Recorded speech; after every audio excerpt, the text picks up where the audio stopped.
الحمد لله نحمده ونستعينه ونستغفره ونؤمن به ونتوكل عليه ونعوذ بالله من شرور أنفسنا ومن سيئات أعمالنا من يهده الله فلا مضل له ومن يضلله فلا هادي له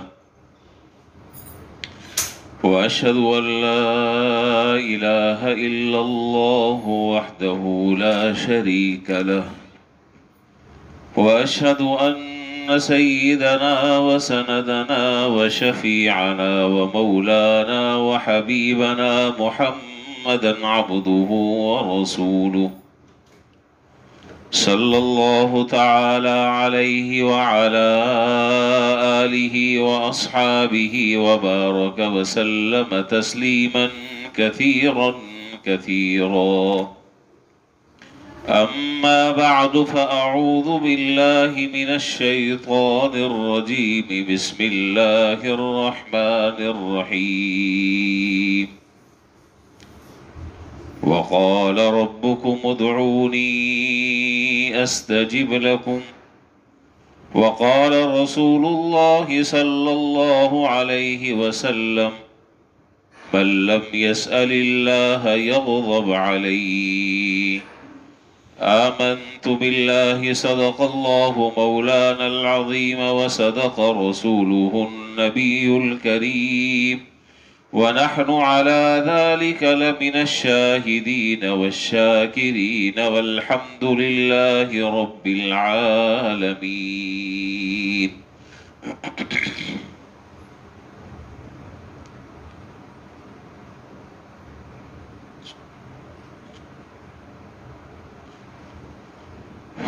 بزرگان محترم و برادران عزیز، حضور اکرم صلی اللہ علیہ وسلم کی ان مسنون دعاؤں کی تشریح کا سلسلہ چل رہا ہے کہ جن دعاؤں کے بارے میں مختلف حالات اور مختلف مواقع پر آپ نے ان دعاؤں کی امت کو تلقین ارشاد فرمائی اور امت کو اس بات کی طرف ترغیب دی کہ ان موقعوں کی دعاؤں کو اہتمام سے پڑھیں جہاں ان دعاؤں کے پڑھنے کے ظاہری فوائد انسان کو حاصل ہوتے ہیں اور یقیناً ہوتے ہیں، وہاں سب سے بڑا فائدہ ان دعاؤں کے پڑھنے والے کو یہ حاصل ہوتا ہے کہ اس کا تعلق اللہ تعالیٰ سے جڑ جاتا ہے، اس کا تعلق اللہ تعالیٰ سے استوار ہو جاتا ہے اور تعلق اس کا مربوط ہو جاتا ہے. اور ظاہر ہے کہ جب اللہ تعالیٰ سے تعلق جڑ گیا، تعلق استوار ہو گیا، تو لا محالہ وہ آدمی پھر اللہ کی حفاظت میں آ گیا. ظاہری فائدے تو اپنی جگہ ہیں، لیکن ان دعاؤں کے پڑھنے کا سب سے بڑا فائدہ یہ کہ وہ جو تعلق میں گیپ آ گیا تھا وہ ختم ہو گیا. تو اب تک مختلف دعاؤں کی تشریح مختلف مواقع پر جو دعائیں حضور صلی اللہ علیہ وسلم سے منقول ہیں ان کی تشریحات آپ کے سامنے آ چکی ہیں. آج جس دعا کا تذکرہ اور جس دعا کی آج تشریح کرنی ہے وہ دعا ہے سفر میں جانے کی یا سواری پر سوار ہونے کی جو دعا حضور صلی اللہ علیہ وسلم سے منقول ہے، اس دعا کی تشریح اور اس سے متعلق چند اہم باتیں گوش گزار کرنی ہیں. پہلی تو وہ دعا ہے جو عام طور پر ہر شخص کو یاد ہوتی ہے اور ہم عام طور پر اس کو پڑھنے کا اہتمام بھی کرتے ہیں. سبحان الذی سخر لنا ھذا وما كنا له مقرنین وَإِنَّا إِلَىٰ رَبِّنَا لَمُنْقَلِبُونَ. لیکن غالباً کبھی اس گہرائی میں جا کر یہ دعا ہم نے نہیں پڑھی. پڑھتے تو ہیں، بہت ساری دعائیں پڑھتے ہیں اپنے اپنے موقعوں پر، لیکن اس دعا میں کیا بات کہی جا رہی ہے؟ اللہ تعالیٰ سے کس بات کی فریاد کی جا رہی ہے؟ کس بات کا اللہ تعالیٰ کے سامنے اقرار کیا جا رہا ہے؟ ذہن کس طرح اللہ تعالیٰ منتقل کرنا چاہتے ہیں؟ وہ تمام کے تمام گوشے عام طور پر نظروں سے مخفی رہتے ہیں. پہلے تو دعا کا ترجمہ اور اس دعا کا جو حاصل ہے وہ سمجھ لیں. دعا پڑھنے والا سب سے پہلے یہ دعا کر رہا ہے اللہ تعالیٰ سے، سبحان الذی سخر لنا ھذا، پاک ہے وہ ذات کہ جس نے اس سواری کو میرے لیے مسخر کر دیا اور میرے لیے رام کر دیا. وما کننا لہ مقرنین، اور میں اس سواری کو قابو کرنے والا نہیں تھا، میرے بس میں اس سواری کو قابو کرنا نہیں تھا، میری بس سے باہر کی یہ چیز ہے. وَإِنَّا إِلَىٰ رَبِّنَا لَمُنْقَلِبُونَ، اور بے شک ہم اپنے رب کی طرف لوٹ کر جانے والے ہیں. بڑی عجیب و غریب دعا ہے یہ. دعا جس پس منظر میں بتلائی گئی وہ پس منظر میں آپ کے سامنے ذکر کرنا چاہتا ہوں. وہ پس منظر جہازوں کا، ریل گاڑیوں کا، ٹرین کا، بسوں کا زمانہ نہیں تھا. وہ تھا زمانہ اونٹوں پر سواری کا، گھوڑوں پر، خچر پر سواری کا. جس ماحول میں سرکار دو عالم نبی کریم صلی اللہ علیہ وسلم نے اس دعا کے پڑھنے کی تلقین فرمائی، یہ وہ دور تھا. اس وقت یہ تیز ترین سواریاں نہیں تھیں. اب اگر اس ماحول کو سامنے رکھ کر اگر آپ اس دعا کا ترجمہ اگر پڑھیں اور اس کی تشریح کو سامنے رکھیں تو واقعی من وعن ایک ایک جملہ جو ہے وہ حضور اکرم صلی اللہ علیہ وسلم کی زبان سے نکلا ہوا صادق آتا ہے. آپ مجھے بتائیے کتنا بڑے سے بڑا پہلوان ہو، بڑے سے بڑا پہلوان اور تیسمار خان ہو، کیا اونٹ سے اور گھوڑے سے زیادہ اس کے اندر طاقت ہے؟ اونٹ سے، گھوڑے سے، خچر سے زیادہ انسان کے اندر طاقت ہے. تو اس وقت یہ دعا تلقین کی جا رہی ہے کہ جب سواری پہ سوار ہو تو یہ کہو کہ پاک ہے وہ ذات کہ جس نے میرے لیے سواری کو مسخر کر دیا. ایک چھوٹا سا بچہ بھی اونٹ کے اوپر سوار ہوتا ہے یا اونٹ کی نکیل پکڑتا ہے اور پکڑ کر اس کو لے کے چلا جاتا ہے میلہ میل تک، مجالے کہ وہ اونٹ ذرا بھی انحراف کرے اور ذرا بھی سرکشی کرے وہ ایسا تابع فرمان بن جاتا ہے اور ایسا اپنے آپ کو مسخر کر دیتا ہے، اپنے آپ کو دوسرے کے ایسے حوالے کر دیتا ہے جیسے کہ اس کا کوئی اختیار اور بسی نہیں ہے. یہ مسخر کرنے والی ذات کون ہے؟ اس طرف ذہن منتقل کیا جا رہا ہے. اتنے بڑے جانور کو اتنے چھوٹے سے انسان کے سامنے جو مسخر کیا اور رام کر دیا، وہ ذات کون سی ہے؟ وہ اللہ رب العالمین کی ذات ہے. شکر کرنے کا مقام ہے، اللہ تعالیٰ کی تعریف بجا لانے کا مقام ہے.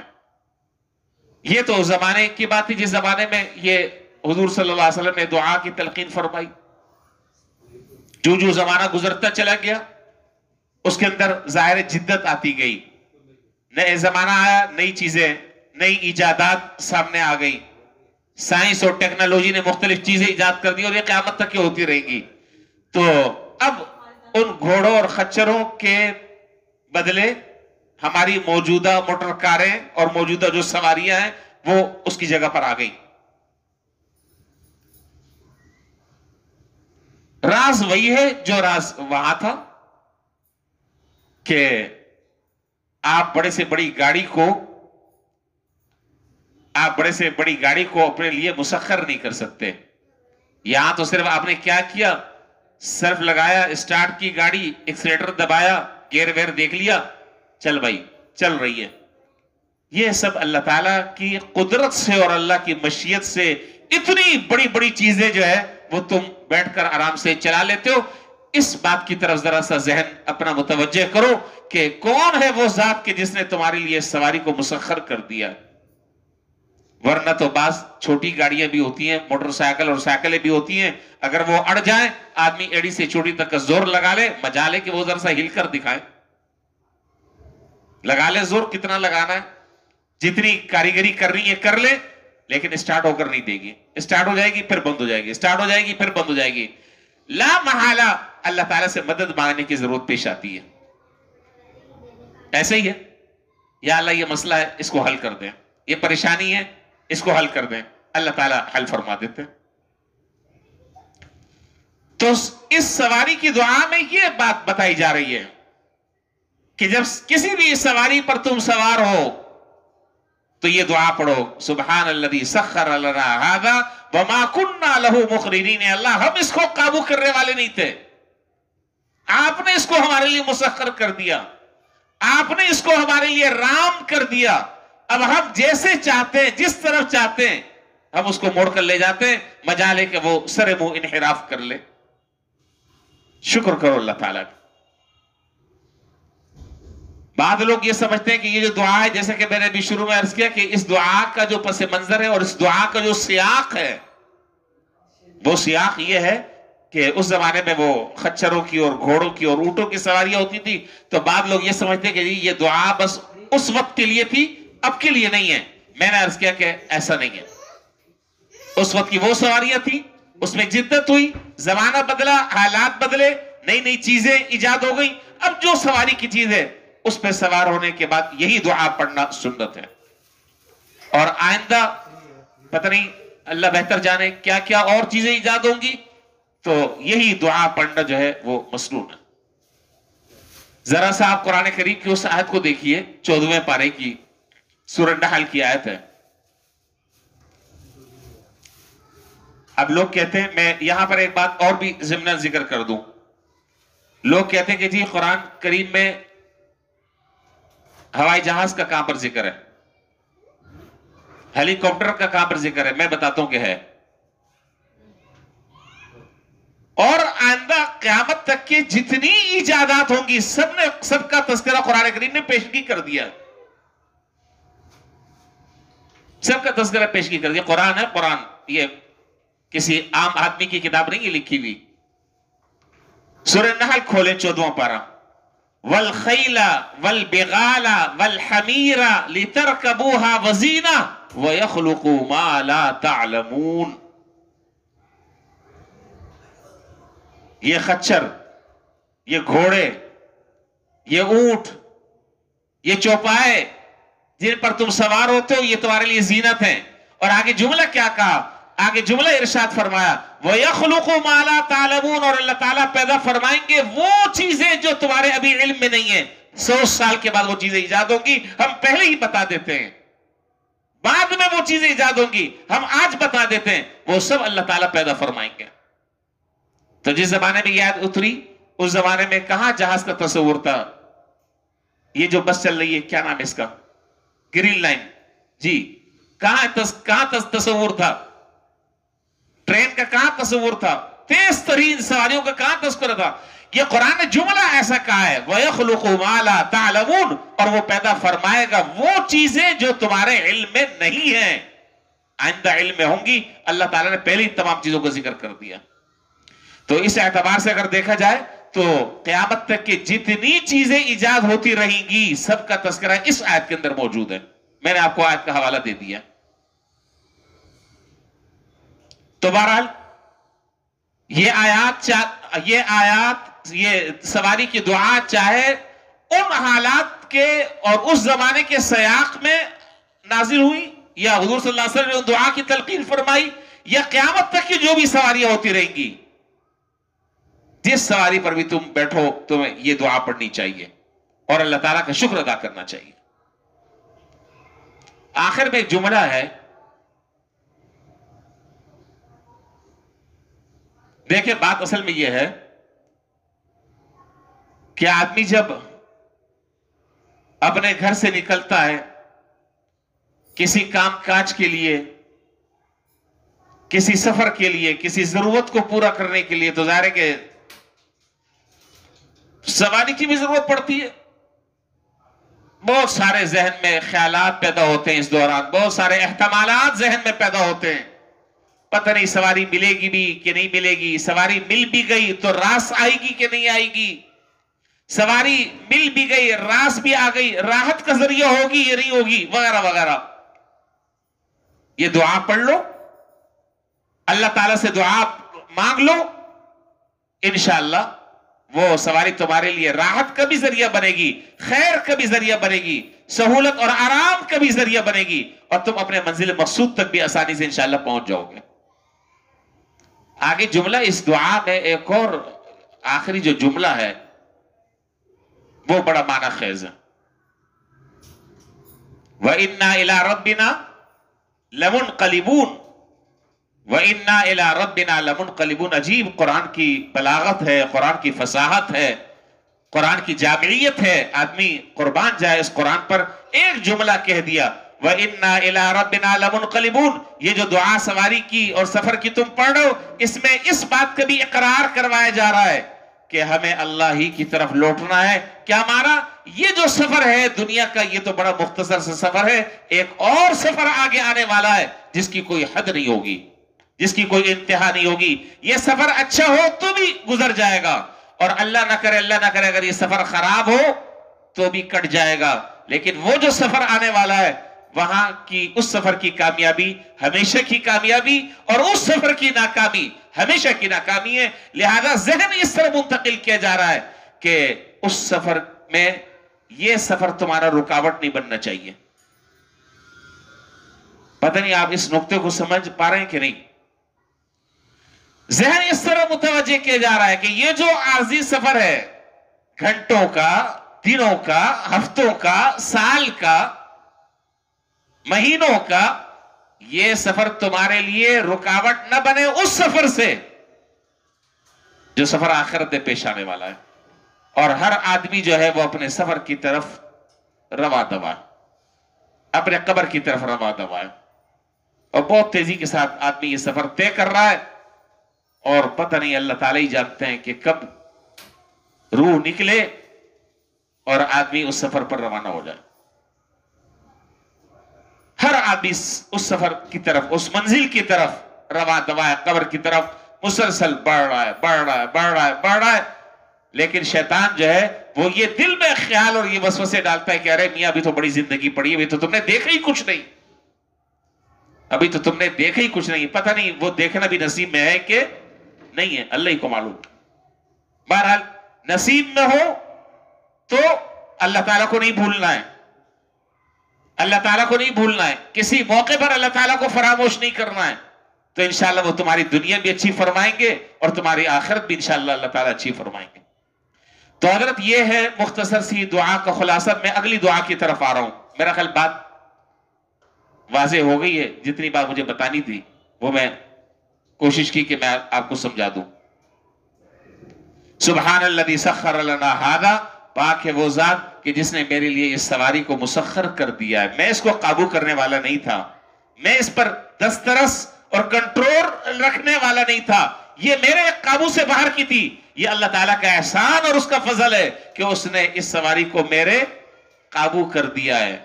وَإِنَّا إِلَىٰ رَبِّنَا لَمُنْقَلِبُونَ، اور بے شک ہم اسی کی طرف لوٹ کر جائیں گے۔ ایک بات تو یہ ختم ہو گئی۔ روایات میں ہے کہ سرکار دو عالم نبی کریم صلی اللہ علیہ وسلم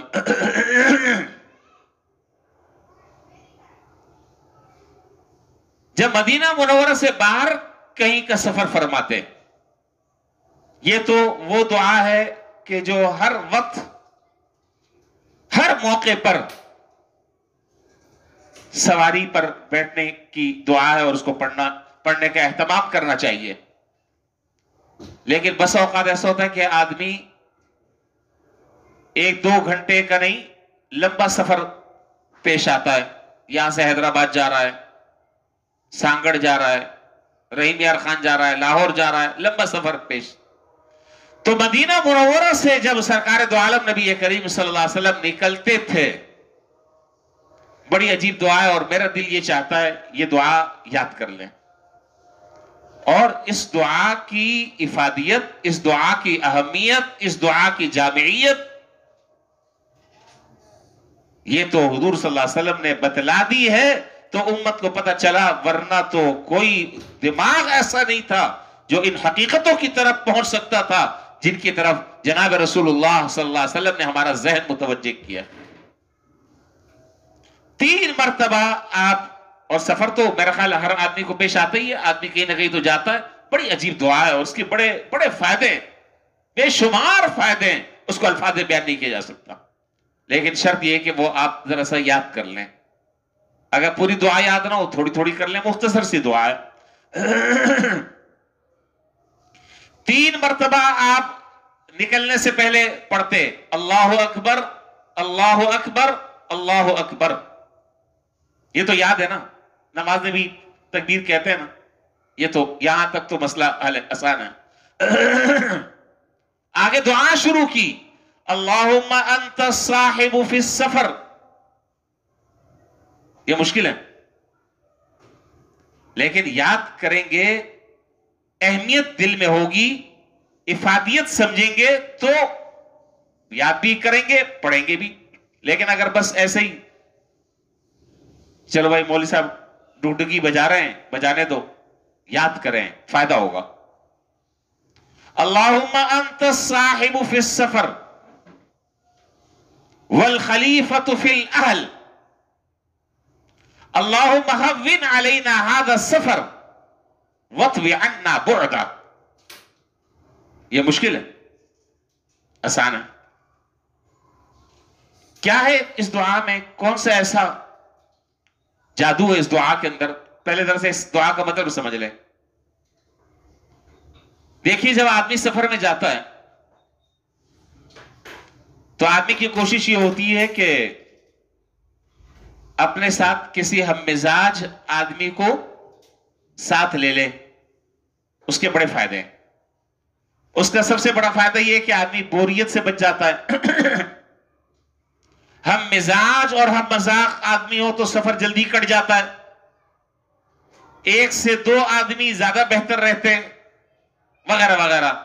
تو ہر آدمی یہ چاہتا ہے کہ جب میں ذرا لمبے سفر پر جاؤں تو مجھے اپنے ساتھ کسی ساتھی کی ضرورت پیش آئے، کوئی ساتھی میں ساتھ لے لوں. تو دعا کرنے والا یہ دعا کر رہا ہے اللہم انت صاحب فی السفر، اے اللہ میں سفر میں آپ کو اپنے ساتھ لیتا ہوں. عجیب دعا ہے، عجیب دعا ہے. یا اللہ میں آپ کو ساتھ لیتا ہوں، میں آپ کو ساتھ لے کر اس سفر کو شروع کرنا چاہتا ہوں.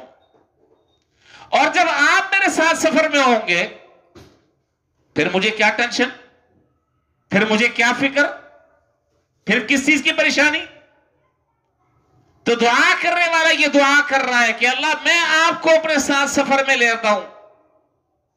والخلیفۃ فی الاہل. اچھا سفر میں تو ساتھ لے لیا، اب یہ خطرات بھی لاحق ہوتے رہتے ہیں کہ اب میں سفر میں تو جا رہا ہوں، اب پتہ نہیں پیچھے گھر والوں کا کیا حال ہوگا. اللہ نہ کرے واپس آیا تو کوئی خدا نخواستہ ناگہانی کوئی اطلاع، کوئی حادثہ، کوئی واقعہ پیش آ جائے جو مجھے مضطرب کر دے اور مجھے بے قرار اور بے چین کر دے. تو یہ دعا مانگی جا رہی ہے کہ اللہ میں سفر میں بھی آپ کو ساتھ لیتا ہوں اور سفر میں ساتھ رہنے کے ساتھ ساتھ آپ میرے گھر والوں کی بھی ساتھی بن جائیں. نہیں سمجھ رہے آپ میرا خیال. سفر میں بھی میں ساتھ لیتا ہوں آپ کو اور میں چاہتا ہوں کہ آپ میرے گھر والوں کے بھی ساتھی بن جائیں. کیا مانا؟ کہ جب میں واپس گھر سے پلٹوں تو مجھے کوئی ناخوشگوار واقعہ میرے سامنے پیش نہ آ جائے. عجیب دعا. اللہم ہون علینا ھذا السفر، اے اللہ میرے سفر کو آسان کر دیں. واطوی عنا بعدا، اور اس کی مسافت کو جلد طے فرما دیں، اس کی مسافت کو جلدی ختم کر دیں. ایسا نہ ہو کہ لمبے سفر کی وجہ سے طبیعت میں اکتاہٹ آ جائے، طبیعت بے چین ہو جائے. بس اوقات سفر ختم ہی نہیں ہوتا. کہتے ہیں کہ بھئی یہ سفر جو ہے وہ تو شیطان کی آنت بن گیا ہے، ختم ہی نہیں ہو رہا، ختم ہونے کا نام نہیں لے رہا. اللہ اس سفر کی مسافت کو طے کر دیں، لپیٹ دیں. اللہم انی اعوذ بک، اور حدیث میں آگے دعا ہے اور مجھے اچھی طرح یاد ہے ہمارے والد صاحب رحمۃ اللہ علیہ، اللہ تعالیٰ ان کی مغفرت فرمائے اور ان کے درجات بلند فرمائے، جب کبھی کہیں سفر پر ہم ساتھ جاتے تو جتنے بھی لوگ ہوتے تو کہتے کہ ہاں بھائی دعا پڑھو. یہ والی دعا. اب ظاہر ہے کہ غفلت کا زمانہ ہوتا ہے، کبھی بس اوقات ذہن میں ہوتی، کبھی نہیں ہوتی، کبھی یاد آ رہی ہے نہیں آ رہی. تو باقاعدہ سفر میں اس دعا کو جو میں ابھی آپ کو میں بتلا رہا ہوں اور آگے والی جو دعا میں بتا رہا ہوں وہ زور زور سے پڑھتے اور کہتے کہ بھئی میرے ساتھ ساتھ سارے یہ دعا پڑھ لو. تو اس زمانے سے وہ ہمیں بھی یاد ہو گئی، تو یاد کر لیں. عجیب دعا ہے. اللہم انت الصاحب فی السفر والخلیفۃ فی الاہل اللہم اطوی عنا بعدا اللہم ہون علینا هذا السفر واطوی عنا بعدا. اے اللہ اس سفر کو ہمارے لیے آسان کر دیں اور اس کی مسافت کو ہمارے لیے طے کر دیں. اور ایک اور دعا ہے، اللہم انی اعوذ بک من وعثاء السفر وکآبۃ المنظر وسوء المنقلب فی الاہل والمال والولد. کیا کہا جا رہا ہے دعا میں؟ اللہم انی اعوذ بک من وعثاء السفر، اے اللہ میں سفر کی مشقتوں سے آپ کی پناہ مانگتا ہوں. سفر کی مشقت سے، سفر تو عذاب ہے نا، سفر عذاب ہے نہیں ہے؟ بتا نہیں رہے نہیں ہے حدیث شریف میں چاہے وہ سفر کتنا آرام دہ کیوں نہ ہو، وہ سفر کتنا راحتوں والا کیوں نہ ہو، سفر سفر ہے. اور حدیث میں کیا ہے؟ السفر قطعۃ من العذاب. سنو یہ سفر جو ہے وہ عذاب کا ایک ٹکڑا ہے. اور آگے اس روایت میں یہ جملہ ہے کہ تم میں سے جو آدمی سفر پر جائے اس کو چاہیے کہ جلدی سے واپس سفر سے واپس گھر لوٹائے. مجبوری میں آدمی سفر کرتا ہے نا، خوشی سے تو کوئی نہیں کرتا. ناگہانی حالات پیش آتے ہیں، حادثات پیش آتے ہیں، اللہ نہ کرے مختلف واقعات پیش آتے ہیں. تو بھئی ضروری سفر ہے تو کر لو، اور سفر سے جیسے فارغ ہو فوراً واپس پلٹو گھر پہ. وہ عافیت کی جگہ ہے، وہ سکون کی جگہ ہے. خیر، تو دوسری دعا میں کیا بات بتلائی جا رہی ہے؟ اللہم انی اعوذ بک من وعثاء السفر. اے اللہ سفر کی جو مشقتیں اور تکلیفیں اس سے میں پناہ مانگتا ہوں. وکآبۃ المنظر، اللہ نہ کرے کوئی برا واقعہ پیش آ جائے، کوئی حادثہ پیش آ جائے، کوئی طبیعت کے خلاف کوئی کام پیش آ جائے، میں اس سے پناہ مانگتا ہوں. وسوء المنقلب فی الاہل والمال والولد. اور ایسا نہ ہو کہ جب میں سفر سے واپس لوٹوں گھر پر تو اللہ نہ کرے کوئی ایسی خبر مل جائے کہ بھئی بچہ بیمار ہو گیا، کوئی ایسی خبر نہ مل جائے کہ کاروبار میں نقصان ہو گیا، کوئی ایسی خبر نہ مل جائے کہ آگ لگ گئی، خدا نہ خواستہ اللہ نہ کرے. اس طرح کے حادثات اور واقعات جو ممکنات کی قبیل سے تعلق رکھتے ہیں میں پیش کی. اللہ تعالیٰ آپ سے بے پناہ مانگتا ہوں کہ جب میں اس سفر سے واپس آؤں تو ساری چیزیں اپنی اپنی جگہ صحیح ہوں، کوئی پریشانی مجھے لاحق نہ ہو. تو کیا خیال ہے اس دعا کے بارے میں آپ کا؟ کیا خیال ہے؟ نہیں بتا رہے؟ چلیں نہ بتائیں. یاد کرنی چاہیے نہیں؟ بڑی اہم دعا ہے. اور یہ جو دعا کے الفاظ حضور صلی اللہ علیہ وسلم نے امت کو سکھلائے، میں پھر دوبارہ دہرا رہا ہوں کہ ان حقائق کی طرف انسان کا ذہن نہیں جا سکتا جن چیزوں کی طرف جناب رسول اللہ صلی اللہ علیہ وسلم نے ہمارا ذہن متوجہ کیا ہے. آپ یہ تو دعا خیر یاد نہیں ہوگی، ہو سکتا ہے کہ اس مجمع میں کسی ایک دو کو یاد ہو، مجھے نہیں معلوم، ایک دو بھی شاید میں زیادہ کہہ رہا ہوں. سبحان الذی سخر لنا یہ تو خیر ساری پڑھتے ہیں. یہ جو دعا میں حدیث والی بتلا رہا ہوں یہ شاید یاد نہ ہو کسی کو اس سے پہلے، لیکن یقین کریں اگر ان دعاؤں کے پڑھنے کا اگر آپ اہتمام کر لیں تو سارے وہ فوائد حاصل ہوں گے. اور جن چیزوں کے بارے میں خطرات ہیں، خدشات ہیں، اللہ تعالیٰ اس سے امن، عافیت، سلامتی اللہ تعالیٰ عطا فرما دیں گے. تو ایک تو سواری کی دعا ہو گئی، دوسری یہ دو دعائیں میں نے بتائی. اللہم انت الصاحب فی السفر والخلیفۃ فی الاہل اللہم انی اعوذ بک اللہم ہون علینا ھذا السفر واطوی عنا بعدہ اللہم انی اعوذ بک من وعثاء السفر وکآبۃ المنظر وسوء المنقلب فی الاہل والمال والولد. دعاؤں کی جو میں نے کتاب آپ کو بتائی ہے، اس دعاؤں کی کتابوں میں یہ دعا مل جائے گی. اس کو اہتمام سے پڑھ لیں اور اس کو یاد کر لیں اور ہر موقع پر اس کو پڑھنے کا اہتمام کریں. اللہ نے چاہے انشاءاللہ بے شمار فوائد اس دعا کے پڑھنے کے بعد حاصل ہوں گے. نہ ایکسیڈنٹ ہوگا، اللہ نہ کرے، اللہ نہ کرے، نہ کوئی ڈاکھانی حادثہ پیش آئے گا، اللہ نہ کرے کوئی واقعہ پیش نہیں آئے گا. انشاءاللہ خیر و عافیت کے ساتھ آدمی جائے گا اور خیر و عافیت کے ساتھ واپس اپنی منزل تک پہنچ جائے گا. میں ایک اور قرآن کریم کی آیت کا حوالہ دینا چاہتا ہوں. حضرت عبداللہ بن عباس رضی اللہ تعالیٰ عنہما، میں نے شاید کئی سال پہلے بھی یہ بات بتائی تھی، مجھے جہاں تک یاد آ رہا ہے. آپ کو تو پچھلے ہفتے کی بات یاد نہیں رہتی کہ کیا کہا ہے میں نے، تو کئی سال پرانی بات تو بہت ناممکن ہے. پچھلے ہفتے میں نے کیا کہا آپ نہیں بتا سکتے. حضرت عبداللہ بن عباس رضی اللہ تعالیٰ عنہما جو رئیس المفسرین جن کو کہا جاتا ہے، جن کے لیے سرکار دو عالم نبی کریم صلی اللہ علیہ وسلم نے عجیب دعائیں فرمائی، اور ان دعاؤں کو اللہ تعالیٰ نے حضرت عبداللہ بن عباس رضی اللہ تعالیٰ عنہما کے حق میں قبول فرمایا. حضور کے چچا زاد بھائی ہیں، حضرت عباس رضی اللہ تعالیٰ عنہ کے بیٹے ہیں. آپ نے ان کو دعا دی. چھوٹی سی عمر تھی، حضور کی خدمت کرتے تھے، ہر وقت خدمت میں پڑے رہتے تھے. اس لیے میں کہا کرتا ہوں، ایک ہوتا ہے کسی سے دعاؤں کی درخواست کرنا، حضرت میرے لیے دعا کر دیں، کہتے ہیں جی خصوصی دعا کر دیں. اب بھائی خصوصی کیا ہوتی ہے؟ دعا دعا ہوتی ہے، خصوصی عمومی کیا ہے؟ اچھا ہمارا خصوصی اس کو کہتے ہیں کہ جی نام لے کر سپیکر پر دعا کر دیں. نام لے کر، تو نام لے کر ٹھیک ہے، کرنے میں کبھی کوئی حرج بھی نہیں ہے. اب بعض اوقات بعض ساتھی جو ہے وہ زبانی کہتے ہیں، میں بار بار ان سے کہتا ہوں کہ بھائی زبانی میں باتیں بھول جاتا ہوں، چیز لکھی بھی ہوتی ہے یاد رہتی ہے. اچھا میری جو ترتیب ہے وہ یہ ہے کہ جمعے میں یہ اس طرح کے عام اجتماعات میں جب کم پرچیاں ہوتی ہیں تو میں کوشش کرتا ہوں کہ نام لے لوں، اور جب زیادہ پرچیاں ہوتی ہیں تو پھر نام لینا مشکل ہے، پھر عمومی دعا کر دیتا ہوں. اس پر بھی بعض لوگ اپنے رائے کا اظہار کرتے ہیں کہ جی جن کا نام لے وہ خاص آدمی ہیں آپ کے، ہاں وہ مجھے بہت ہدیہ دیتے ہیں، ہر مہینے اتنا سارا ہدیہ دیتے ہیں، جیبیں میری تنگ ہو گئی ہیں. لا حول ولا قوت الا باللہ. اس سوء ظن اور بدفہمی کا علاج جو ہے دنیا میں کوئی نہیں ہے، بدگمانی کا. خیر میں پھر کہیں اور چلے جاؤں گا، اپنی بات کی طرف آ رہا ہوں.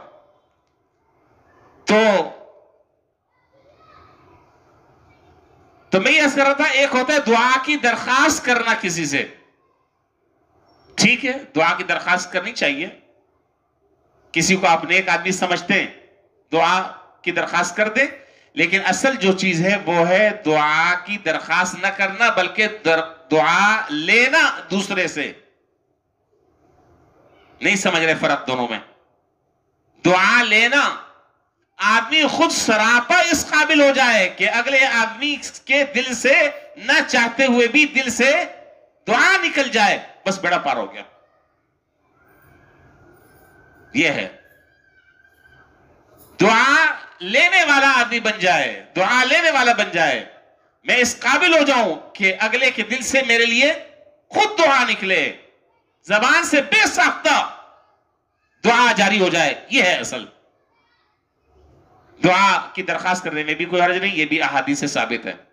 اچھا جی، تو حضرت عبداللہ بن عباس رضی اللہ تعالیٰ عنہما جو ہے وہ حضور صلی اللہ علیہ وسلم کی بڑی خدمت کیا کرتے تھے، بڑی خدمت کرتے تھے. تو آپ نے، میں نے کیا عرض کیا کہ جب کسی آدمی کی طبیعت خوش ہو جاتی ہے دوسرے سے، اس کی روح خوش ہو جاتی ہے، تو از خود اس کے زبان سے دعائیہ جملے نکل جاتے.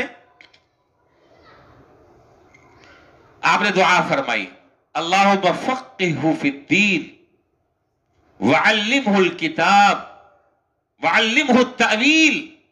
اے اللہ اس بچے کو قرآن کی سمجھ عطا فرما، دین کی فہم عطا فرما. کہتے ہیں کہ حضور اکرم صلی اللہ علیہ وسلم کی اس دعا کی برکت سے حضرت عبداللہ بن عباس رضی اللہ تعالیٰ عنہما نے تفسیر میں وہ اعلیٰ مقام حاصل کیا، وہ اعلیٰ مقام حاصل کیا کہ دنیا کے مفسرین ایک قول ذکر کر رہے ہیں، حضرت عبداللہ بن عباس رضی اللہ تعالیٰ عنہ کا جب قول آتا ہے تو سب کی گردنیں جھک جاتی ہیں کہ نہیں، حضرت عبداللہ بن عباس رضی اللہ تعالیٰ عنہ جو بات فرما رہے ہیں وہ اول اور آخر ہے، اس کے بعد کسی بات کی گنجائش ہی نہیں ہے۔ یہ حضور صلی اللہ علیہ وسلم کی اس دعا کی برکت ہے، اے اللہ اس بچے کو کتاب کی سمجھ عطا فرما، تفقہ عطا فرما، اور ایسی تفقہ اللہ تعالیٰ نے عطا فرمائی، ایسی تفقہ عطا فرمائی کہ انسان کی عقل دنگ رہ جاتی ہے۔ پڑھیں ان کی تفسیر ابن عباس عربی میں۔ خیر، یہ تو بات میں نے ضمن ذکر کر دی۔ اس کے حوالے سے جو بات میں اصل بتانا چاہ رہا تھا وہ یہ ہے کہ حضرت عبداللہ بن عباس رضی اللہ تعالیٰ عنہ فرماتے ہیں کہ اگر توجہ ہے میری طرف، سو تو نہیں رہے، بڑی اہم بات کر رہا ہوں، وہ بات پھر ختم کر رہا ہوں اس آخری بات پر۔ اگر اب تک آپ کو کوئی بات سمجھ میں نہیں آئی تو آخری جملہ سمجھ لیں انشاءاللہ۔ تو آپ نے فرمایا کہ اگر کوئی آدمی سواری پر سوار ہو اور سواری کی جو دعائیں جو میں نے بھی عرض کی وہ دعائیں پڑھ لے اور قرآن کریم کی ایک آیت پڑھ لے، اور پھر فرمایا کہ اس آیت کو یقین سے پڑھنے کے بعد اگر خدا نخواستہ اس کا راستے میں کوئی نقصان ہو جاتا ہے، کوئی حادثہ ہو جاتا ہے، وہ جو چاہے میں اس کا تاوان بھرنے کے لیے تیار ہوں۔ اتنی بڑی ضمانت کہ اس آیت کو پڑھ لے، پڑھنے کے بعد نقصان ہو جائے، اس نقصان کی تلافی میں کرنے کے لیے تیار ہوں۔ اتنی بڑی ڈاکٹر بھی ضمانت نہیں دیتا، بڑے سے بڑا پیر بھی نہیں دیتا جو ضمانت عبداللہ بن عباس رضی اللہ تعالیٰ عنہ دے رہے ہیں۔ یاد کر لیں قرآن کی آیت ہے، قرآن کی آیت تو یاد ہو جائے گی، یہ بھی مشکل ہے۔ اب ساری چیزیں مشکل ہوئے تو پھر آسان کیا ہے؟ 24واں پارہ سورہ زمر آیت نمبر 67، 24واں پارہ سورہ زمر آیت نمبر 67 جانتے ہیں کیا؟ 67 نہیں، 67، اب سمجھیں گے۔ 67 آیت نمبر، اس آیت کو ایک دفعہ آدھی پڑھ لے۔ کیا؟ وَمَا قَدَرُ اللَّهَ حَقَّ قَدْرِهِ وَالْأَرْضُ جَمِيعًا قَبْضَتُهُ يَوْمَ الْقِيَامَةِ وَالسَّمَاوَاتُ مَطْوِيَّاتٌ بِيَمِينِهِ سُبْحَانَهُ وَتَعَالَى عَمَّا يُشْرِكُونَ۔ اس دعا کو پڑھ کر آپ بیٹھ جائیں سواری پر، اللہ نے چاہے انشاءاللہ ہر طرح کے نقصان سے اور حادثے سے اللہ تعالیٰ حفاظت فرمائیں گے۔ سمجھ آ گئی بات؟ سبحان الذی سخر لنا ھذا، یہ دعا حدیث میں جو دعائیں میں نے بھی ذکر کی، جس کی میں نے بھی تشریح کی، وہ دعا، اور اس کے بعد قرآن کریم کی یہ آیت۔ پارہ کون سا؟ جلدی جلدی بتا دیں۔ 24۔ سورت کون سی؟ سورہ زمر آیت نمبر 67 آیت یاد ہو گئی؟ دیکھ لیجئے گا، قرآن میں یاد کر لیے گا۔ وَمَا قَدَرُ اللَّهَ حَقَّ قَدْرِهِ وَالْأَرْضُ جَمِيعًا قَبْضَتُهُ يَوْمَ الْقِيَامَةِ وَالسَّمَاوَاتُ مَطْوِيَّاتٌ بِيَمِينِهِ سُبْحَانَهُ وَتَعَالَى عَمَّا يُشْرِكُونَ۔ اور یہ ضمانت لینے والے حضرت عبداللہ بن عباس رضی اللہ تعالیٰ عنہما ہیں۔ تو بھائی ان چیزوں سے ہمیں فائدہ اٹھانا چاہیے، یہ نہیں اٹھانا چاہیے، اٹھانا چاہیے۔ قدر کریں ان باتوں کی۔ اللہ تعالیٰ ہم سب کو ان باتوں پر عمل کرنے کی توفیق عطا فرمائے۔ اب یہ دعاؤں کا جو سلسلہ چل رہا ہے، اب بظاہر مجھے ایسا لگ رہا ہے کہ اب وقت چونکہ کم ہے، اب اگلا جمعہ جو ہے وہ شب برات سے متعلق کچھ بات عرض کرنی ہے۔ غالباً جمعے کی دن رات کو شب برات ہے، غالباً 15 شعبان، 14-15 ہوگی۔ اس کے بعد آگے اللہ نے چاہا انشاءاللہ رمضان کے شروع ہونے سے پہلے وہ ایک خطبہ، اس کی تشریح میں عرض کیا کرتا ہوں۔ بس دیکھیں گے انشاءاللہ، موقع ملا، زندگی رہی، پھر اللہ تعالیٰ نے چاہا رمضان شروع ہو جائے گا، تو فی الحال یہاں پر آ کر ہم اپنے اس سلسلے کو موقوف کر دیتے ہیں۔ ٹھیک ہے، زندگی رہی، اللہ تعالیٰ نے توفیق دی تو انشاءاللہ پھر عید کے بعد جو ہے وہ یہاں سے پھر آگے اگلی دعائیں جو ہیں ان کی تشریح کا سلسلہ انشاءاللہ چلے گا۔ اب تک کہ جتنی باتیں کہی گئی ہیں، اللہ تعالیٰ مجھے بھی اس پر عمل کی توفیق عطا فرمائے اور آپ کو بھی اللہ تعالیٰ عمل کی توفیق عطا فرمائے۔ وآخر دعوانا الحمدللہ رب العالمین۔